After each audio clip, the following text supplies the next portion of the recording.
Hi everyone, it's Victoria, the Soul Nurturer, and I needed some soul nurturing today. So I'm outside in nature to connect to my nature. I found this last week I just was going deeper and deeper into this isolating pattern.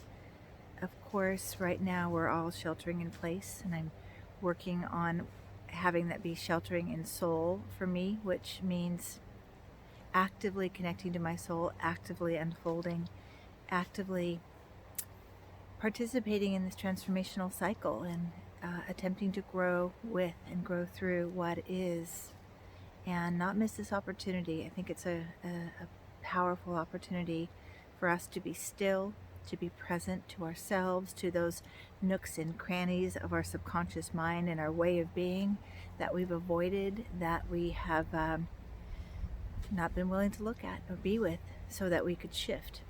We can't expect the world and things to shift unless we're willing to as well. So I really am doing my best to lean in. I have a few participants going through my Shelter in Soul experience with me, which is still available.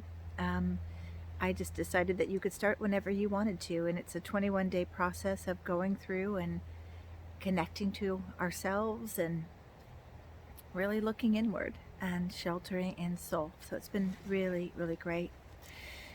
All that, though, to say that as much as that has been fulfilling and wonderful, I have been finding myself kind of, like I said, that isolating is almost cocooning too deeply, going in so deep that I haven't really reached out to anyone. I haven't felt the need to reach out to anyone. I'm doing all this inner reaching. And I was sort of disconnecting from, not from myself. I can't, what is the word? I was getting tunnel vision, too deep in the cocoon, too deep in looking at things instead of being with, naturally and organically. There it is. You know, there's that saying that we can do too much belly button gazing, where we're just looking in, looking at what's this mean? And there needs to be balance. And nature teaches us about balance. And that's why when I feel stuck, or I feel like I'm just too tunnel vision in, I'm missing the higher possibilities. I'm missing connection to my nature and possibilities through that. So here I am out in nature, and I've only been here about 20 minutes, maybe a little longer. Had a little bit of a sit, a little wander down a beautiful path, and here I am. And I already feel myself dropping into myself just by sitting in nature. How simple. Why is that? It's like I always say that being in nature invites us back to our true nature. It's like everything begins to naturally fall away and shed, and this presence arises. And so while I believe in doing our inner work and being willing to turn within, it's also important to bring our awareness outward. Of course, there's a lot to see in the world right now that's going to mirror back places to look, and that invites us to more of that inner work. But this is a gentler look when we're sitting in nature, getting outside. And it doesn't have to be extravagant, sitting outside in your backyard, but it does need to be with a willingness to be as still as you can, as present as you can, and as much as you can let the external world fall away, dropping from here into our hearts. And the simple tool, yes, put your hand on your heart or follow your breath inward. So whether you can get outside today or take this video with you on your phone outside, or you can simply imagine yourself. It's effective, not as effective as being out in nature, but you can imagine just closing your eyes and taking yourself somewhere in nature, and imagine just with all your senses, the smells, the sounds, the textures, feeling the earth, some leaves underneath my hands, feeling and hearing the crumbling sound of leaves and the birds. You can imagine all this in your own mind. And even in our imagination, as you drop in, it helps the body-mind system regulate and return you into that parasympathetic response, which is calming and soothing. The reminder that there's so much going on in the world that we can be overstimulated. We can be in that sympathetic response, fight, flight, or freeze. And it can happen so automatically and unconsciously that we're not even present. Suddenly, we're in our old patterns, our old behaviors. Suddenly, we're feeling more triggered, more bothered by people or the world. We're feeling more disconnected and separated. That's another reason for me coming out to nature is so helpful. And my wish is we all could take time, 5 minutes or longer, to just sit in nature for this bigger purpose. I've been noticing some more grief this week.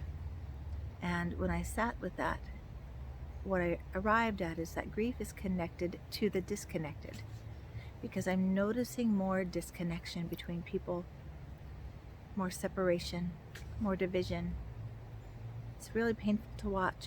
I'm trying to watch through the lens of observation and watching it with the awareness that we are in a huge transformational cycle. Follow astrology. I mean, you want more proof that this is a time that we're all being called to a deeper transformational cycle. Nothing and no one is immune to the transformation. You can duck and hide and you can try to avoid it, and then if you do that, not engaging in this process, you will change, but you may not transform. Your life may change, your circumstances may change, but your life won't transform. Think about that for a bit. One thing about me in nature is allergies, but they're kicking in a little bit, but I'm going to keep going here. So this grief on my heart, what was it connected to? Well, again, it was connected to the disconnection. Not just because we're isolating or we're sheltering in space, and for me, again, as an introvert, I'm not much in need of a lot of social connection, but I do love to connect. But that's not the point. The point was witnessing the disconnection in groups and people. We've already been, the last 4 years has been a lot of division. Now I kept thinking, oh, now we're going to start healing. We're going to start coming together. And I'm seeing it getting worse. The healer in me says, okay, it does get worse before it gets better. Cultivating hope, cultivating trust. But it did create just a lot of sadness. Even with some people that I know, acquaintances, our views may differ right now. We can still love each other. And I think that's where the grief is. If we're forgetting that we all are saying this, oh, we're all in this together, and yet we're separating. We're all in this together as long as you believe what I believe. We're all in this together if you see it my way, if you see my perspective. No, that's discounting others. And when we discount, we separate, we disconnect. That is where I think pain arises.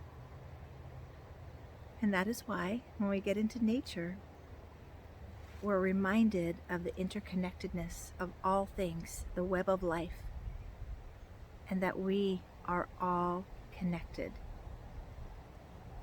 And when we consciously or unconsciously disconnect, it's almost like sensitive people, empaths, can feel that sort of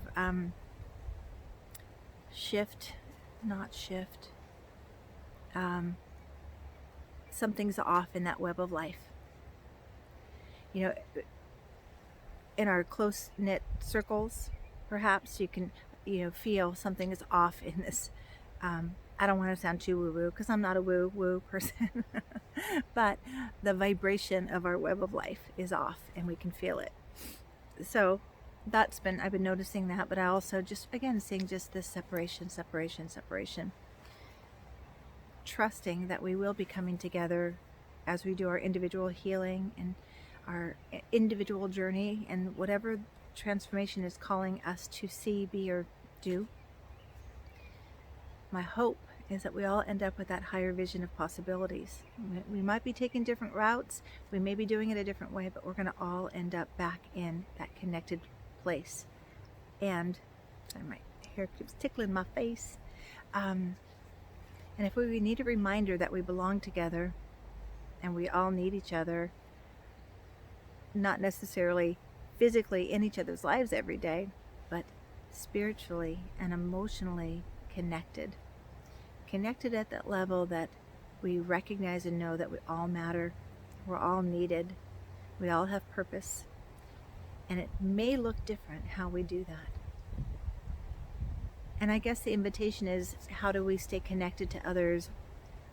We can love them but not like what they're saying or doing. We can love them and have a different point of view. For me personally, I really want to say and out myself that I really did struggle with the last election. And a lot of, I think we are in a dark night of the soul where we're seeing the shadowy material within ourselves and in the world. And I saw a lot of ugliness coming from me because I was seeing it in the world. And so I tried to look at where is that in me, but honestly, it's been very hard. And what's been hard is seeing myself angry. Not that anger is bad, but seeing it in a way that, it was just different, and it was hard to see. Integrating the anger allows it to be a purposeful anger, but seeing judgment, for as much as we spiritual people say, choose compassion and acceptance, it sure has been challenging to do that. And it seems like right now it's even getting harder, but it's still the spiritual test. About 2 years ago, or maybe a year ago, but before all this was going on, I created a post like this. It said, all the books you've read and all the spiritual practices you've done, this is the test. This is the test. And yes, I do believe we are being tested. How are we showing up for what is? What's coming up and what is? Not that it's wrong or bad. Again, anger isn't bad. Whatever arises, there's nothing wrong with it. It's just to notice it and then return to the intention, the higher vision, the higher calling, the higher possibility. So that's what I'm doing out here today in nature. I want to remember my true nature, not the conditioned self that can get pulled into fear and triggered into judgment or separation, but to remember who I truly am and who all of us truly are, the essence of who we are, who we were created to be. When you're out in nature and you look around at creation, everything is purposeful, everything in order, even though it may look like it's in disorder and various forms of shifting and changing. Not perfect. Nature is not perfect, and yet it is. We, by nature, are not perfect, and yet we are. Each of us are perfect, and yet we're not. This unfolding is perfect, and yet it's not. And so I just, from my heart to yours, invite you to connect to nature, to drop into your own true nature, to find that place underneath the busyness of the mind, underneath the fear, free from the fear, and dropping into that place of remembering who you are, who we all are, this creation, this gift of life. And to wonder, to hold this question on your heart: where am I separating from others, or where am I separate from myself and from my values? That's key. That's where I think I found myself separating from my values. I value acceptance of others. I value compassion. I value connection, although I'm not always the best at that because I am, like I said, I'm an introvert. I love being cozy in here, cozy with my hub. And so I can naturally appear aloof and disconnected when my heart's connected, my soul's connected, my spirit's connected, through my prayers, through my thoughts. But it is important work for us to notice where we're disconnected, and this is the antidote. Get in nature. find your way back to you. Find where you defaulted back into the conditioned self, that learned to survive by adapting and constructing beliefs that maybe weren't even accurate. False beliefs. Fear. False evidence appearing real. Fear-based beliefs. What are you believing that may not even be real? So, coming back into nature, dropping out of the fear, dropping into a centered place of connection here, all around you. May that time in nature emerge realizations, connect you back in, so we can all start again and renew and transform and rise up together. I think that's all I have for you in this moment. It's not what I expected to talk about, but it's what came, and so I will allow it to be. I send you love, and truly absolute love and acceptance and peace from my heart to yours, from the essence of me to the essence of you. Take good care of yourself. As you take good care of you, you contribute to the collective. So let's all take good care of each other by doing our inner work and connecting to our true selves. Because we are all in this together. Let's contribute our best. Thank you.